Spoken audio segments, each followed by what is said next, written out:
네, 반갑습니다. 김동조 전도사입니다. 우리 웨슬리 표준설교 읽기 함께 읽는 시간인데요.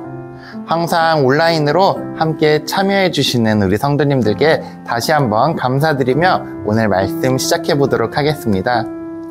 우리가 오늘도 웨슬리 목사님의 설교를 함께 읽고 또 그것들을 통해 오늘날 나의 삶을 생각해 보는 시간까지 가질 텐데요. 오늘 설교의 제목은 우리 주님의 산상수훈에 대하여 6입니다. 우리는 계속해서 예수님께서 하셨던 산상수훈의 말씀을 웨슬리 목사님을 통해 공부하고 있는데요. 오늘은 마태복음 6장의 말씀입니다. 사람에게 보이려고 그들 앞에서 너희 의를 행하지 않도록 주의하라. 그리하지 아니하면 하늘에 계신 너희 아버지께 상을 받지 못하느니라. 그러므로 구제할 때에 외식하는 자가 사람에게서 영광을 받으려고 회당과 거리에서 하는 것 같이 너희 앞에 나팔을 불지 말라. 진실로 너희에게 이르노니 그들은 자기 상을 이미 받았느니라. 너는 구제할 때에 오른손이 하는 것을 왼손이 모르게 하여 내 구제함을 은밀하게 하라. 은밀한 중에 보시는 너의 아버지께서 갚으시리라. 또 너희는 기도할 때에 외식하는 자와 같이 하지 말라. 그들은 사람에게 보이려고 회당과 큰 거리 어귀에 서서 기도하기를 좋아하느니라. 내가 진실로 너희에게 이르노니 그들은 자기 상을 이미 받았느니라. 너는 기도할 때에 내 골방에 들어가 문을 닫고 은밀한 중에 계신 내 아버지께 기도하라. 은밀한 중에 보시는 내 아버지께서 갚으시리라. 또 기도할 때에 이방인과 같이 중언부언하지 말라. 그들은 말을 많이 하여야 들으실 줄 생각하느니라. 그러므로 그들을 본받지 말라. 구하기 전에 너희에게 있어야 할 것을 하나님 너희 아버지께서 아시느니라. 그러므로 너희는 이렇게 기도하라. 하늘에 계신 우리 아버지여, 이름이 거룩히 여김을 받으시오며 나라가 임하시오며 뜻이 하늘에서 이루어진 것 같이 땅에서도 이루어지이다. 오늘 우리에게 일용할 양식을 주시옵고 우리가 우리에게 죄 지은 자를 사하여 준 것 같이 우리 죄를 사하여 주시옵고 우리를 시험에 들게 하지 마시옵고 다만 악에서 구하시옵소서. 나라와 권세와 영광이 아버지께 영원히 있사옵나이다. 아멘. 너희가 사람의 잘못을 용서하면 너희 하늘 아버지께서도 너희 잘못을 용서하시려니와 너희가 사람의 잘못을 용서하지 아니하면 너희 아버지께서도 너희의 잘못을 용서하지 아니하시리라. 아멘. 이는 살아계신 하나님의 말씀입니다. 오늘의 말씀은 마태복음 6장 1절부터 15절까지의 말씀입니다. 먼저 앞부분에서는 구제에 대해서 그리고 뒷부분에선 기도에 대해서 말씀하신다고 보면 좋을 것 같은데요. 우리가 구제를 할 때와 기도를 할 때 우리의 자세들에 대해서 오늘 말씀을 통해 배울 수 있을 것 같습니다. 그리고 뒷부분에는 특히 주기도문, 바로 우리의 기도의 내용에 대해서 자세히 설명해 주고 있습니다. 먼저 그 앞부분의 내용을 살펴보도록 할 텐데요. 웨슬리 목사님께서는 종교적 행위라는 단어를 먼저 설명하십니다. 우리도 때때로 이 종교적 행위라는 단어를 사용하는데요. 우리가 흔히 이런 종교적 행위, 종교적 행동, 종교적인 사람 이러한 것들을 사용할 때 그것은 주로 외적인 행위가 어떠한지에 대해서 평가하는 말로 사용합니다. 그러니까 어떤 사람의 말투나 행동, 또 삶의 방식, 기도의 자세, 기도의 내용, 또 교회 생활들처럼 밖으로 보여지는 모습들을 의미하는 경우가 많습니다. 웨슬리 목사님께서는 이 종교적 행위라는 것이 마냥 나쁜 것은 아니지만 그 종교적 행위들이 참된 행위가 되기 위해서는 반드시 의도의 순수성이 그 가운데 있어야 한다고 강조하십니다. 웨슬리 목사님께서는 우리의 이 외적 행위가 그 자체로 거룩한 것은 아니라고 말씀하시는데요. 하지만 또 그렇다고 그것들이 마냥 버리는 것은 아니라고 말씀하십니다. 그 안에 우리의 의도, 거룩한 의도, 순수한 의도가 있다면 그것은 가치가 있다고 말씀하십니다. 첫 번째 본론 부분에서 웨슬리 목사님은 이러한 우리의 외적 행위, 특히 구제나 자비의 행위들에 대해서 말씀하시는데요. 자비의 행위가 자신의 영광을 위함이 아니어야만 한다고 강조하십니다. 오늘 본문 1절의 말씀을 보면 사람에게 보이려고 그들 앞에서 너희 의를 행하지 않도록 주의하라. 그리하지 아니하면 하늘에 계신 너희 아버지께 상을 받지 못하느니라. 이렇게 나와 있는데요. 이 오늘의 본문 1절 말씀을 강조하고 계신 것입니다. 사람들에게 보이려고만 오직 그것만을 의도하는 행동은 옳지 못하다고 웨슬리 목사님은 말씀하시는 것이죠. 그리고 구제는 단지 물질적인 유익이 아니라 영적 유익까지 포함한다고 말씀하십니다. 다른 사람에게 유익을 주는 행동을 말하는 거죠. 그리고 그 행위들을 몰래 하는 것이 좋다고 웨슬리 목사님도 말씀하시는데요. 이것은 반드시 몰래 하라는 이야기는 아니라고 말씀하십니다. 왜냐하면 우리는 간혹 이런 선행을 겉으로 드러냄으로써 다른 사람을 격려하도록 이끌 수도 있다고도 강조하십니다. 그렇게 드러내는 것, 숨기는 것 모두 다 가장 중요한 것은 아까 처음 말씀드린 것처럼 바로 그 속에 의도의 순수성이 있는가, 우리가 그것을 꼭 명심해야 할 것입니다. 이제 다음 부분에서 웨슬리 목사님은 위선 그리고 외식에 대해서 경고하시는데요. 우리의 기도는 하나님께 올려드리는 것입니다. 우리의 찬양도 마찬가지입니다. 바로 우리의 이러한 기도와 찬양이 유일한 의도, 바로 하나님과의 교제만을 의도하여야 한다고 웨슬리 목사님은 강조하십니다. 그렇지 않은 다른 의도들이 그 안에 끼어 있다면 그것들은 모두 외식이고 위선이라고 웨슬리 목사님은 경고하십니다. 그 단적인 예가 오늘 본문 7절에 나타나는데요. 기도할 때 중언부언한다는 것, 이것을 말씀하십니다. 오늘날로 해석하면 어려운 단어를 좀 사용해야 멋진 기도가 되겠지? 혹은 기도가 좀 길어야지 웅장해 보이지? 아니면 기도가 끊기지 않고 물 흐르듯 줄줄 나와야 잘하는 거야. 이런 식의 우리의 마음들이 그 안에 스며 있다면 그 기도는 외식이나 혹은 위선이 된다고 웨슬리 목사님은 말씀하시는 것입니다. 즉, 그 안에 우리가 주님과의 교제만을 올바르게 강구하는 마음이 있어야 한다는 것이죠. 웨슬리 목사님께서는 또한 이러한 기도들이 길거나 또 많이 해야지만 주님께 올려드려진다고 말씀하지 않으십니다. 오늘 본문에 나타난 것처럼 주님께서는 이미 우리의 필요를 모두 알고 계시기도 하기 때문인데요. 이것들을 종합하여 우리가 주기도문을 통해 기도를 배울 수 있다고 말씀하십니다. 웨슬리 목사님께서는 이 주기도문을 풀어주시는데요. 이 주기도문을 풀어주시기 직전에 9절의 상반절 말씀을 강조하시는데요. 그러므로 너희는 이렇게 기도하라. 즉, 주기도문이야말로 우리가 하는 모든 기도의 표준 모델이 된다는 것을 강조하십니다. 웨슬리 목사님께서는 이 주기도문을 통해 배워야 할 것 3가지를 먼저 말씀해 주시는데요. 첫 번째로는 이 주기도문은 하나님의 뜻에 반하지 않고 우리의 필요와 부족을 구할 수 있도록 모든 것이 담겨져 있다고 말씀하십니다.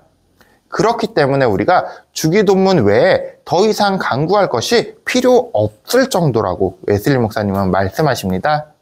또 두 번째로는 이 주기도문에는 하나님께 대한 우리의 소망, 또 이웃에 대한 우리의 간절한 소망들이 모두 담겨 있다고 강조하십니다. 그리고 마지막 3번째로 주기도문은 우리가 우리 삶에서 의무를 다시 한번 강조할 수 있도록 확인할 수 있도록 인도한다고 말씀하십니다. 이제 웨슬리 목사님께서는 이 주기도문을 쭉 분석해 주시는데요. 우리가 그 부분을 조금 간략하게 살펴보도록 하겠습니다. 먼저 첫 부분, 하늘에 계신 우리 아버지, 이 부분을 설명하시는데요. 바로 이 부분은 우리가 하는 지금 이 기도가 누구에게 기도하는 것인지 가르쳐주는 부분이라고 설명하십니다. 바로 우리의 기도를 받으시는 주님께서는 선하시고 사랑 주시길 원하시며 우리의 창조자이시며 우리의 존재를 만드신 분, 그리고 모든 것이 바로 그분으로부터 온다는 것을 기억해야 한다고 웨슬리 목사님은 말씀하십니다. 이 부분에서 웨슬리 목사님은 우리 아버지라는 부분을 한 번 더 강조하시는데요. 나의 아버지가 아닌 우리의 아버지, 우리의 가족의, 우리의 모든 친족의 아버지, 모든 인류의 아버지라고 강조하십니다. 그렇기에 우리는 반드시 서로를 사랑하고 더 나아가 전 인류를 사랑해야만 하는 의무까지 있다고 강조하십니다. 그리고 그 뒷부분에 우리의 간구들이 나온다고 웨슬리 목사님은 말씀하시는데요. 먼저 이름이 거룩히 여김을 받으시오며 그리고 나라가 임하시오며 이 부분은 바로 우리의 주님만이 영화롭게 되시길 바라는 우리의 간구가 담겨 있다고 말씀하십니다. 그리고 그런 나라가 이 땅에서 이 세상에서 성취되도록 우리가 간구하는 것까지 포함한다고 말씀하십니다. 또 다음으로 뜻이 하늘에서 이루어진 것 같이 땅에서도 이루어지이다. 이 부분은 우리의 모든 것의 유일한 이유, 근거, 동기가 바로 하나님이 되어야 한다는 것을 우리가 다시 한번 강조할 수 있고 그것을 우리가 간구하는 기도라고 말씀하십니다. 이제 이 다음 부분을 설명하시는데요. 이 부분은 앞부분이 세상을 위한 간구라면 이제는 나 자신을 위한 간구라고 말씀하십니다. 오늘날 우리에게 일용할 양식을 주시옵고 이때 나오는 양식은 물질적인 양식만을 말하는 것이 아니라 우리의 영적 양식까지 포함합니다. 그리고 그것을 우리 주님께서는 매일매일 우리들에게 허락해 주실 것이라는 그 간구를 담고 있습니다. 다음 부분인 우리가 우리에게 죄 지은 자를 사하여 준 것 같이 우리의 죄를 사하여 주시옵고 우리의 죄는 주님께서 부어주시는 그 사랑을 가로막고 방해한다고 웨슬리 목사님은 말씀하십니다. 그러한 죄를 사하여 주시는 이 하나님의 은혜, 값없이 주신 그 놀라운 은혜를 우리가 간구하는 기도라고 웨슬리 목사님은 말씀하시는데요. 그런데 우리가 이 부분을 기도할 때 남을 용서하지 않은 채 드린다면 그것은 주님께 나를 용서하지 말아달라고 기도하는 것과 같다고 웨슬리 목사님은 말씀하십니다. 바로 오늘 본문 14절, 15절에서도 나오는 내용인데요. 그렇기에 이 간구는 주님께서 나를 용서해 주실 그 놀라운 사랑을 알 수 있게 해준과 동시에 우리의 용서, 우리가 이 땅에서 살아가면서 이웃을 대하는 그 마음이 어떠해야 하는지를 말하고 있는 것입니다. 이제 간구의 마지막 부분인 우리를 시험에 들게 하지 마시옵고 다만 악에서 구하시옵소서. 네, 이 부분은 우리를 미혹하는 정욕이나 탐욕에 사로잡히지 않도록 주님께 간구하는 부분인데요. 다만 악에서를 웨슬리 목사님은 악한 자에게서라고 번역하면 더 좋을 것이라고 말씀하시는데요. 바로 악한 사람, 세상의 권세, 우리를 무너뜨리려 하는 악한 이 땅의 존재들로부터 우리를 구해달라는 간구를 말씀하십니다. 주님의 이끄심으로 그곳에서 우리가 건져지기를 소망합니다. 이제 주기도문의 가장 마지막 부분인 나라와 권세와 영광이 아버지께 영원히 있사옵나이다. 이 부분을 웨슬리 목사님은 이렇게 말씀하시는데요. 바로 나라가 당신의 것입니다. 권세가 당신의 것입니다. 그리고 영광이 당신의 것입니다. 네, 이 말씀은 바로 모든 피조된 만물이 하나님의 것이며 바로 그것들에 대한 하나님의 권리와 위엄, 모든 일에 대한 찬송이 바로 주님께 올려져야만 함을 강조하고 있다고 설명하십니다. 이렇게 웨슬리 목사님께서는 주기도문을 설명해 주시고 설교를 마무리하십니다. 네, 우리 오늘 웨슬리 목사님의 설교를 함께 배워봤는데요. 오늘 설교는 크게 두 부분으로 이해하시면 좋을 것 같은데요. 하나는 우리의 행동이 어떠해야 하는가, 그리고 또 하나는 바로 우리의 기도가 어떠해야 하는가에 대해서 설명해 주신다고 보면 좋을 것 같습니다. 그리고 그 중에 기도 부분, 그 부분을 우리는 주기도문이라는 표준 모델을 통해 함께 배웠는데요. 우리가 이제 오늘 설교를 함께 떠올려 보면서 다음 몇 가지 질문을 함께 해보면 좋을 것 같습니다.